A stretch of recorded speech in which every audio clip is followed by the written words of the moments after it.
Coming to you today from Talking Reflections. We have a guest today coming in. It's someone that's really close and near and dear, like a little brother to me. Um, we've shared this past 3 or 4 years together, man. It's been changeful, just impactful.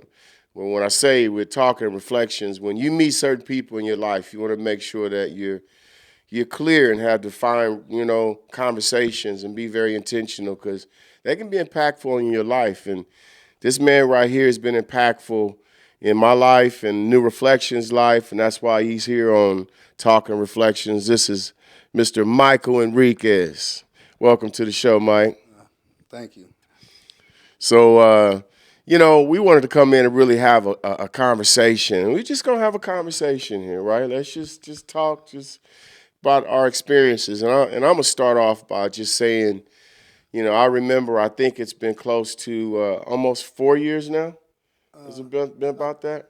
3 years. About About 3 years. 3 years, something. Uh, Michael came in to New Reflections Technical Institute, and he came in to enroll. We offer a CDL program.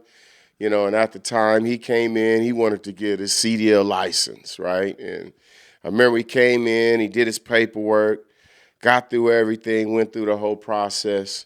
One of the things that you have to do before you get your start class is that you got to get a permit, right? And I remember Michael running off, like we said to him, man, you got to get your permit. He said, oh, yeah? Let me go get that. Now, keep in mind, a lot of people take 2, 3 days. They can take however long they want to get this permit. This man went and got this permit, and one day came back with that permit, and it was a wrap. He was ready to start school. He wasn't playing no games. That was the first thing that impressed me.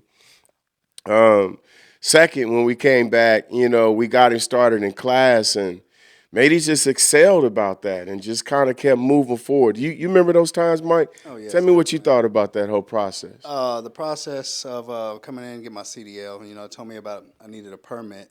So I was like, okay, well, what do I need to do? So I went and tested. I came back a few hours later with my permit, and then Like hours. I was ready to go. So what's the next step? And next step was okay, we need to learn pre-trip. Okay, about a day and a half, 2 days. Okay, got pre-trip down. What's the next step? Maneuvers. Okay, so we But need to they learn. slow down now. Pre-trip. Now, what does pre-trip consist It's of? you're inspecting your vehicle, make sure it's safe to before you go over the road. And these are diesels, right? Yes. These are So diesels, 53-foot diesels. These are big trucks. there's multiple components from the outside to the inside to all the safety factors Because before you you got common knowledge, you have air brakes, you have what? in your combination. Combination. You have to know all these things about your vehicle Hmm. before you proceed to go on the road. So you learned all those things, and then you hopped in the truck, and then you were you able to drive it? Do you remember being comfortable about it, or There's a few things, it's because a lot of the driving, other than going straight, a lot to do with semi is being able to park it, to maneuver it, and position it so when you're unloading, when it's getting unloaded. So hmm everything was in reverse. Not only you're reversing a lot, but your turning is opposite so to like yeah, so that means in your mind when you normally make a right turn, you're going right, but when right turn means left in the truck, yes, you have and to you're move your going trailer. yes, It's all that about fifth wheel. moving your trailer, positioning your trailer. It's you have to gauge your distance, and it's a lot to do with angles. Hmm. Hmm. But so you did that. You went through the whole process. Then you went and tested, right? Yes, Did you pass your test on the first time? yes, I did. Look how confident he is. He's like, yes, I did. So that means on the first day he came in, he got his permit. On when he started doing the maneuvers, he never stopped. He never failed. He kept going, right? Third, he went and scheduled. We got him set to go take his test, and he passed his test on the first try. This is a trifecta. I'm just letting you know. So when I see it, we've graduated thousands of people with their CDLs through New Reflections. But it's not often I get to see someone come in that was that determined, a young black male that was determined, but I could tell there was something on Michael's life, right? I know we talked some, about trucking and the maneuvers part, but it was something that was on your life that I could tell that if I couldn't tell if you were running from or running to or both, right? But you were so focused on trying to get this new start. Tell me about this, how you looked at getting your CDL and what was the new start? Like, what was that? It was change. I needed change in my life.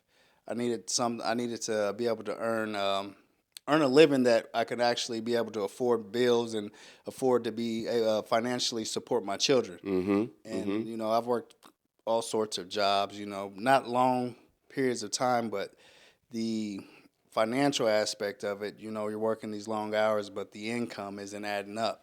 Right. And I needed It's something. I needed something that was sustainable and where I could actually live. because we know that if we don't make enough job money on that job, we'll find other ways to make money. Oh yes, and my So life it was was that a. was that something that you were Oh doing, yeah, Michael? that's I've worked jobs at minimum wage, $6.25 an hour.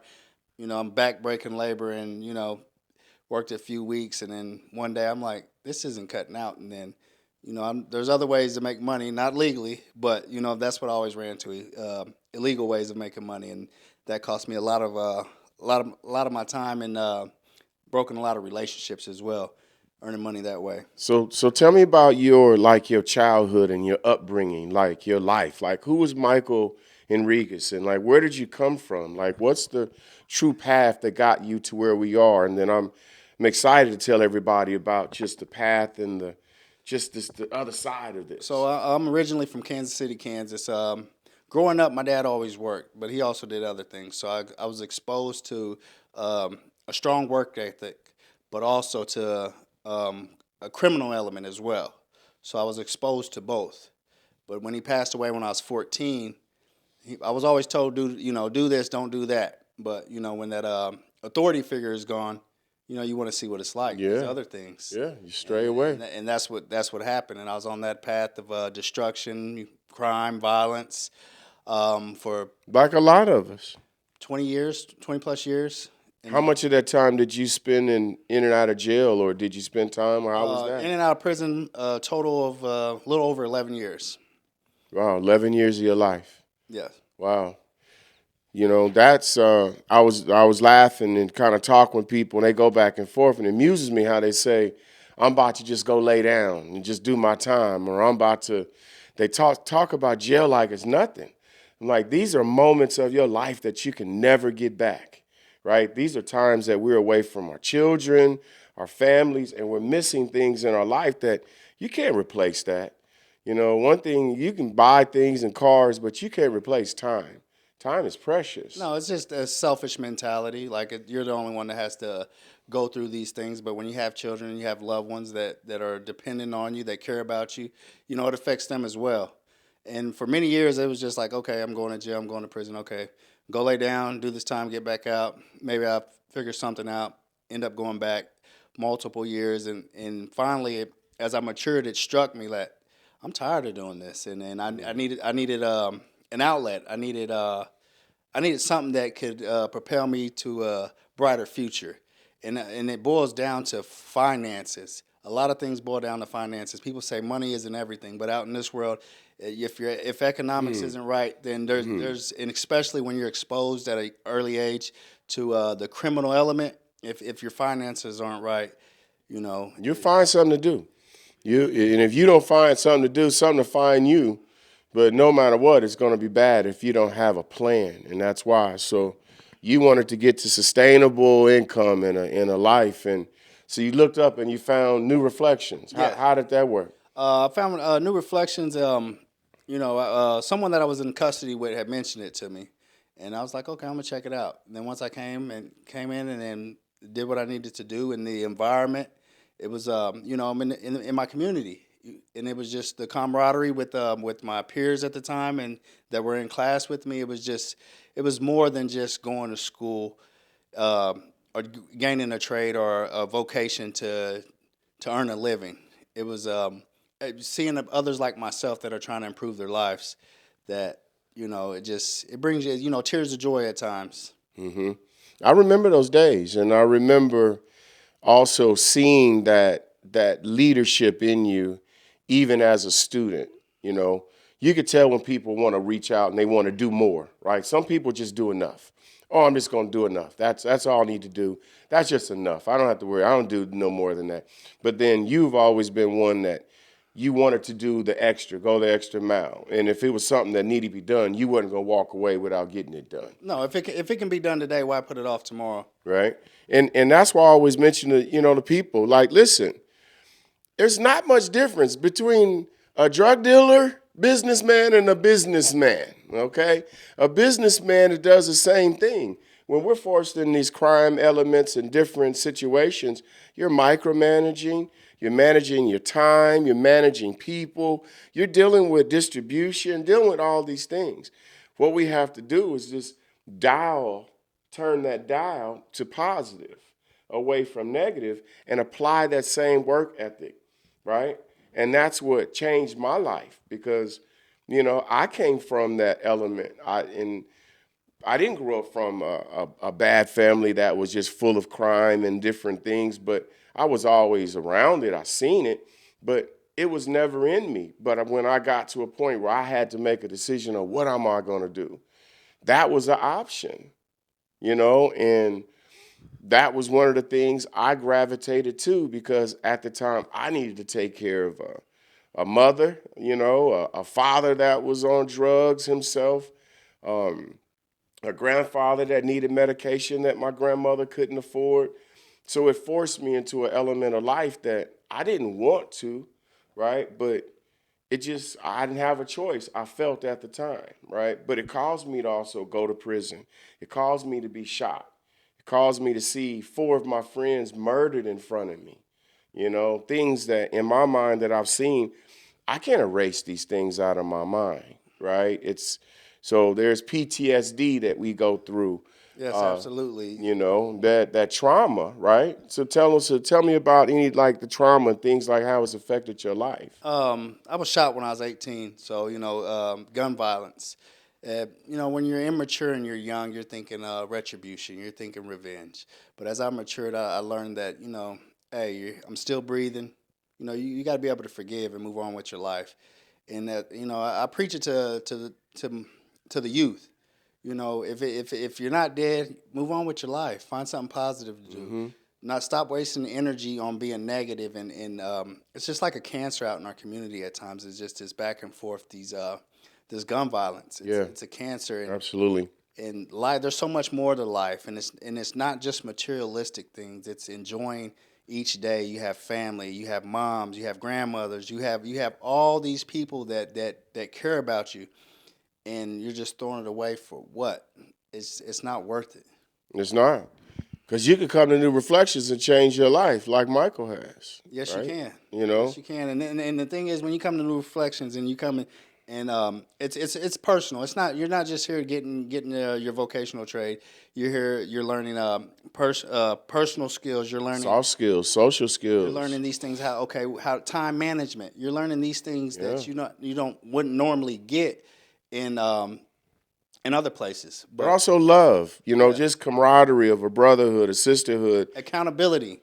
Oh, yeah, that's a big word. I like that word. That's a big word right there. Now, that's a big word right there, Because we got to hold each other accountable. We do. So that's a good word. So I think that word accountability, I think, can take us into this next segue, right? So let's fast forward. So Michael has come into New Reflections. Michael has graduated from New Reflections. Michael then went on to become a good truck driver that I hired, and you drove trucks all across the country, even up in the mountains of Montana through Utah and all these places. And we've done all that. He excelled in that. I brought him back. Then I decided that he had so much of leadership skills that he would make a good CDL instructor. Coming from a walk of life that I've traveled, and the encouragement that I can provide for them, leading by example. Michael Enriquez is a New Reflections instructor who knows this path well. He says he's been in and out of prison and was shot himself 20 years ago. Hired him there, put him in leadership.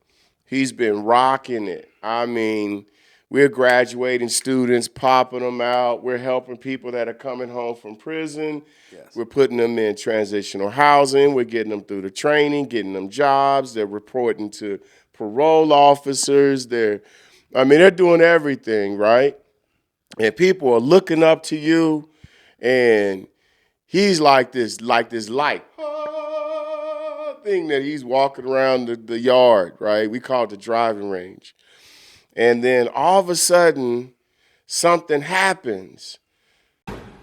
A local family calls it a tragedy. A father who has turned his life around is back in prison. Prosecutors are following the rules. The question is, what is justice here? Here is investigative reporter Angie Riccono. Come in, bring it in some. Mike Enriquez helps former prisoners get their commercial driver's license. He's been doing it for years since he got out of prison. It's the goal of the program, pay it forward. If you can save one, that one can save others. And that resonated with me. It wasn't always this way. Mike has former drug, theft, and DUI convictions. He has spent more than half of his adult life locked up. The most recent conviction was for being caught with a weapon. He was sentenced to 75 months in prison. Mike was out on supervised release in 2020 when he was caught with drugs, so he was sent back to prison. In my mind, he was just a bad guy, and I told my wife several times, I'm like, I just hope somebody sticks him when he's in there. Mike's ex-father-in-law wrote to KCTV5 about drug charges. The night in question was actually before COVID. Mike was sent back to prison for the drugs, but it was considered a violation of his supervised release. Formal charges came more than 3 years later. In the meantime, that ex-father-in-law became a huge supporter of Mike. He's different now. Mike has an honest job, and when he's not working, you can generally find him with his daughter. Milani is now 10. Mike is a father figure to little Leo, too. He's just 4. Family photos reveal everyday life, celebrations, and even baptisms.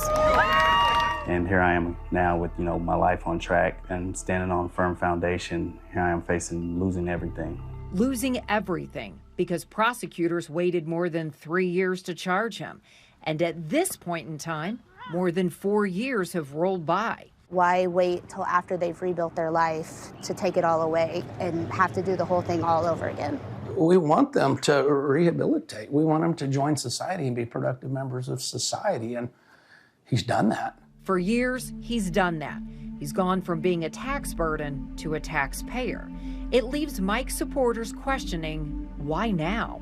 Mike has the same question. You want the person to be rehabilitated, to be involved in their kid's life. When I'm doing all these things currently and have been doing all these things, it doesn't feel like it would be the just thing to send me back to prison. We were there at a recent hearing in federal court. Mike's bosses were there too, hoping a judge would listen. I want the judge to know that, if you feel you speak for justice, let it be for justice, but also to help save people's lives. When they change, you still have the old rules. It didn't make any sense to me.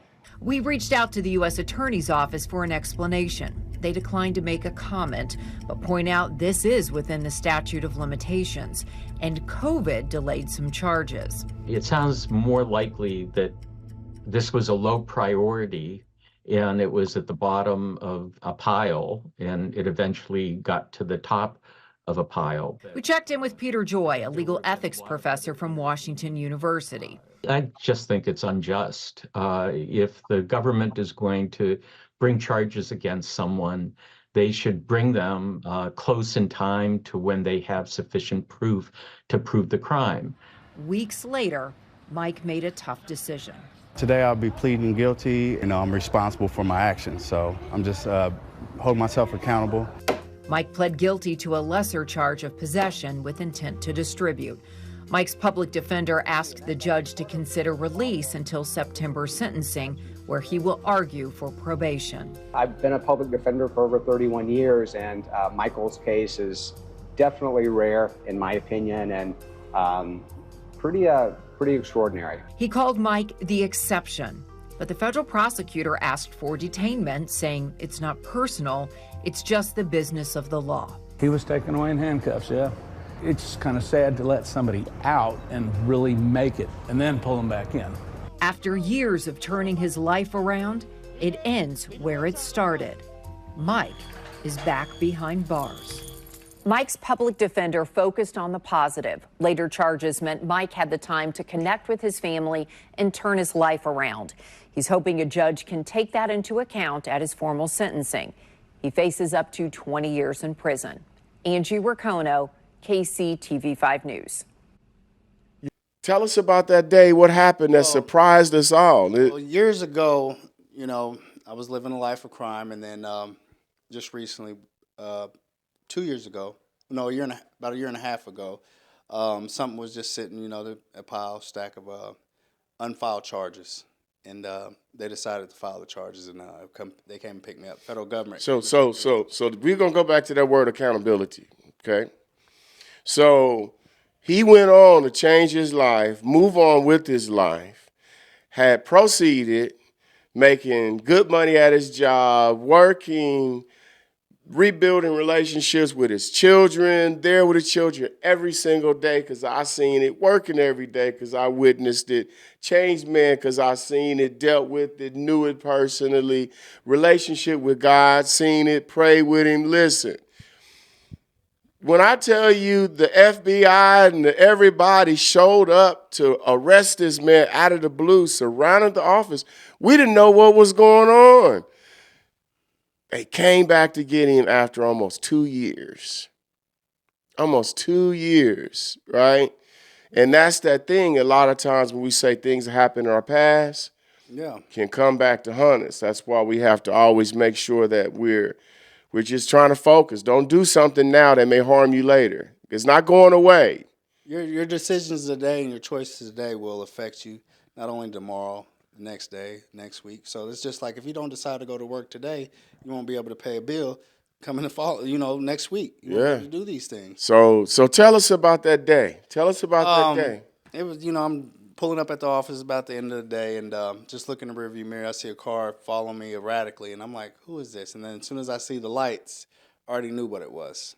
They said my name. You know, I gave myself up. It was like, you're very cooperative. I'm like, look, you could have called me. You make this sound really simple. They had like big, gigantic R-15s and stuff everywhere. They surrounded the whole building, Michael. Yeah. And the thing is this, though, you got to look at it, too. They're just doing their job. They're doing what they're told. And then I respect that. You know, law enforcement, they're out there to do a job. And, you know, people talk about this with the law enforcement, you know, just like in anything. You know, you have your good and your bad. But when you have those that are just honestly doing their job because they want to go home to their families as well, I respect that. So tell us about that day. So they picked you up. They picked me up. They take me downtown to the federal courthouse. Well, no, they take me and place me in custody in a county jail. The next day, I'm to go to court in the federal courthouse. That night, I'm like, okay, well. So you went from sleeping in your bed one day to the next day in federal court. I was like a fish out of water. I'm like, oh my goodness. And you know, I thought it was over with. I'm like, okay, well, they got me now. I'm not getting out. It's federal government. But I go to court. So it's the United States of America against Michael Enriquez. Yes. So I go to court. I'm sitting there speaking with the attorney that's on duty that day. He's like, well, we're going to try to get you on out of here. And I've never heard that. You know, with my criminal history and my record, it's like, you don't get out. You go straight to jail. Do not pass go. So he told me they were he was going to get me out on bond. We go in front of the judge, the magistrate. She states she's looking at my history, and she says, Mr. Enriquez, you've been doing really well for yourself these past years at New Reflections. And she's like, however, you do have a terrible criminal history, but you've been doing really well. And she let me go on bond. She let me go on bond, and I was grateful for that. Was on bond, on pretrial for about... Which was a miracle. You do not get out of federal prison, okay? You go to jail. That's not a place they let you in with the criminal to history. Let you back out. Especially with the criminal history. And okay? And especially with what I was charged with as well. So he comes back. Of course, we're ecstatic to see him. What does he do? He goes right back to work, right? right back to work, right back into his kid's life, right back into everything that he was doing and moving forward. And we were given a court date, a date that you basically we had to find out, you had to turn yourself in or to deal with whatever was going to go on. Tell us about that time. So I was given, there was choices to make. You know, I could take it to trial, or I could, and it would keep me out a little longer, or I could plead guilty. And with what I was facing, according to the statute, I have to be placed into custody. And what were you facing? Originally, I was on a 5 to 40. So 5 years to 40 years in federal. Yeah, so if I'd have taken it to trial, I was facing 5-year mandatory minimum up to 40 years. Okay. But I thought about it, and they were willing to drop it to a 0 to 20. But I would have to go into custody because I was facing 10 years or more. So again, we go back from a situation of having freedom and living and children and, just feeling like we're moving forward in life. And then our past comes back and grabs us, right? It grabs you and touches you, right? And then now it says we have to go back and deal with something. Turning yourself in. I remember being in that day in the court date, right? Yes. And I remember us showing up and everyone praying and, and supporting you and being there, but also when the judge reprimanded you to go into custody and you went back on that date, like, how did you feel? Like, where were you in that moment? I knew it was sentencing was about 4 months out, so it sucked to go in there. It was just, okay, this is just part of the process. My actions since this charge this incident from the criminal activity occurred, my actions have spoken for themselves. So I said, okay, if I go in here, everything I've done since this incident years ago, my actions will speak for themselves. And, this is just part of it. I have to go in there and, go through the steps and go through the process to get in front of the judge for sentencing. But like for a judge, though, and I know a lot of judges, and I knew the judge at hand, I knew the prosecutor at hand, and from their side and their perspective, and me being a perspective of where I'm at, I always get to hear I didn't do it.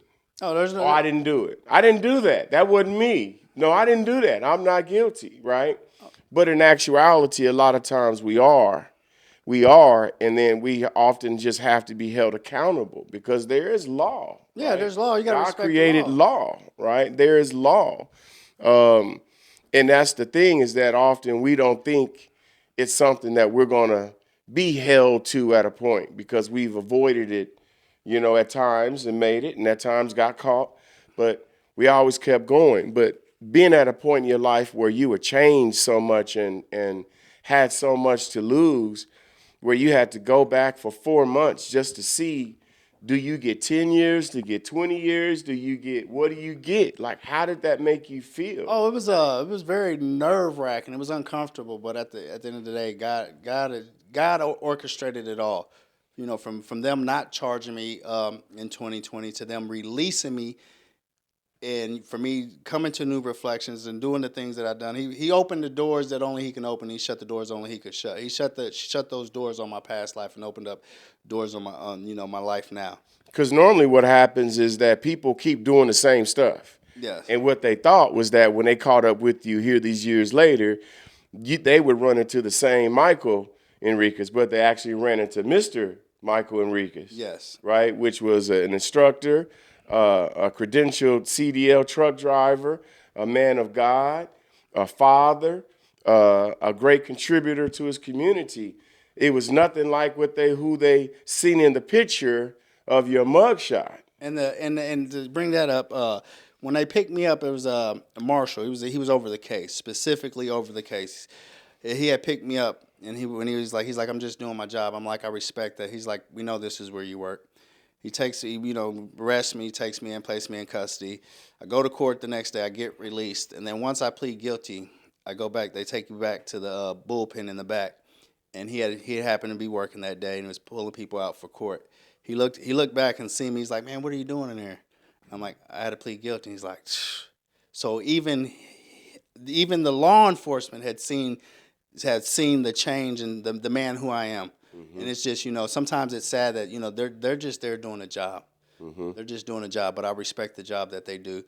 And when you change your life, and you have things in your past, you have to deal with them in order for you to live a life change.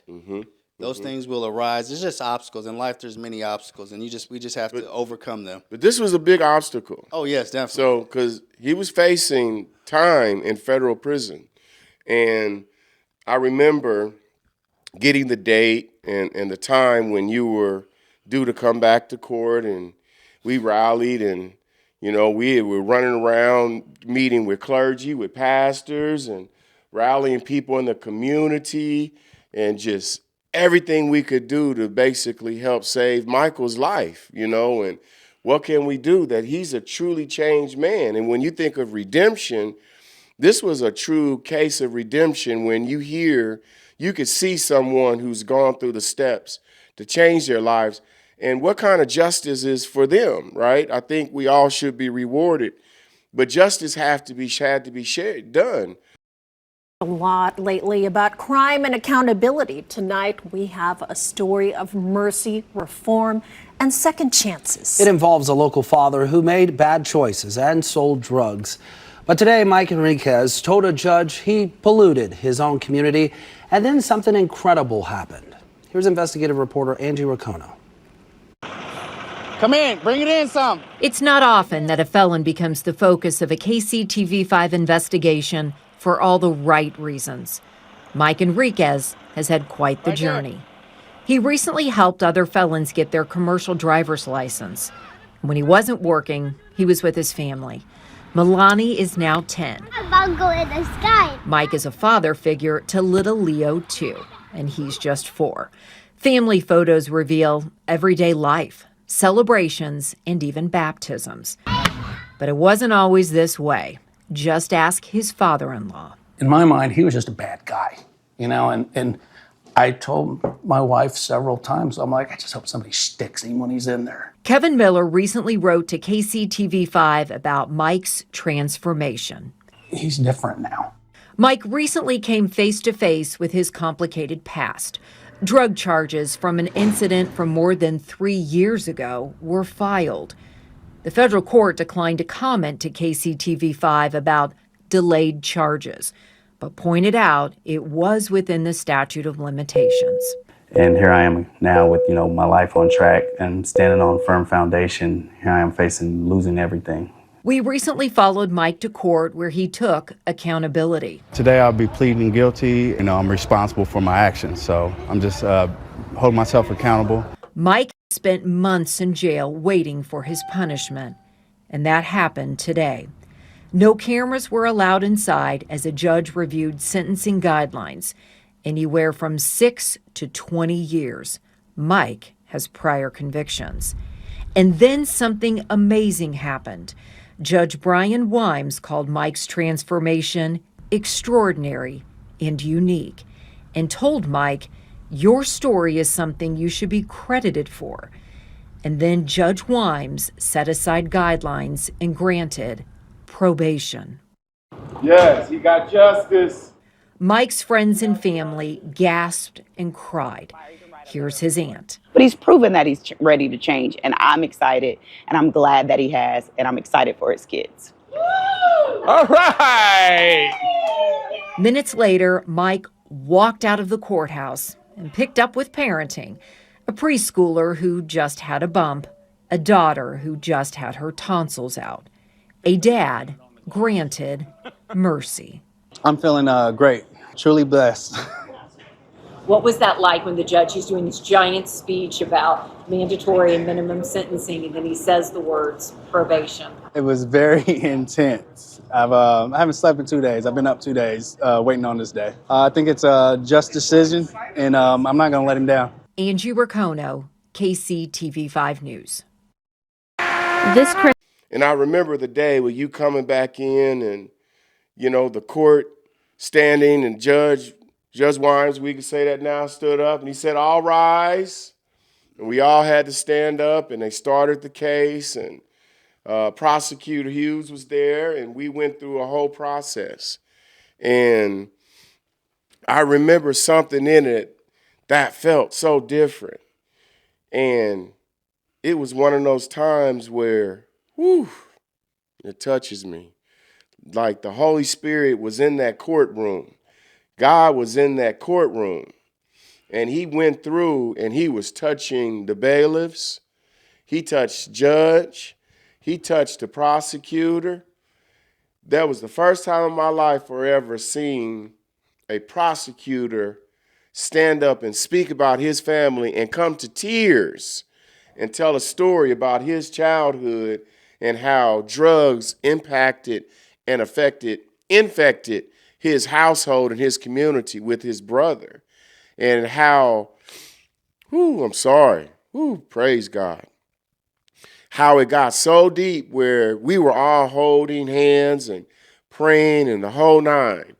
And when I tell you what Judge Wimes said that he has never done before as a federal judge, and that how he was going to allow special recommendations that I say only came from God, that came from the God we serve, to be able to allow redemption to come through this man because of what he's done, what he did, and to hear a prosecutor speak that way and to walk out of that room. And I was able to speak to the prosecutor after that, because what they did was that they released this man out of federal custody. You hear me? Out of federal custody. That don't happen. No, it does not happen, especially with a record like mine. It was just, I was accountable for who I was and what I did. And a lot of times it was, because of this, it's because of that. Yes, there are contributing factors that influence our way of thinking and our mentality at times. But when you mature, you recognize that at the beginning of the day and the end of the day, it was the choice that we made to go and do those wrongs, to commit those crimes.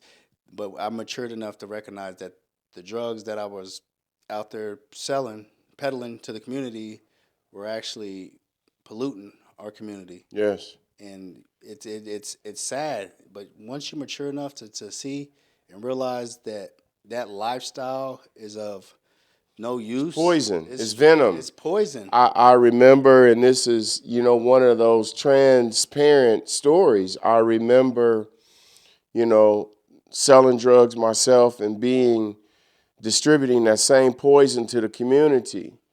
And I remember, I always mention being transparent that at the time, my father was on drugs, and he's been almost 30 years clean now, praise God.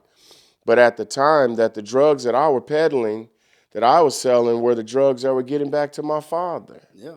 So the same harm that I'm thinking I'm doing and getting rewards from, and money I'm thinking I'm getting to feed my family, were the same drugs that I'm feeding them. And then that destroyed me. That broke me as a man, just my whole human. I felt I had no dignity. I was shamed.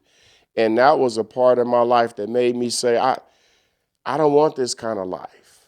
I don't want to live like this. And I think that's why it's good that as men we're being transparent and open about where we come from. We often lie about what we went through, and we just tell everybody all the good parts. And then a lot of times we try to glorify the negative parts, the lifestyle. It's glorification of something that, the people, the real people in the world, the normal, not normal, but I would say people that make this world go around, our parents that are waking up, getting us on a school bus, going to work and doing these things.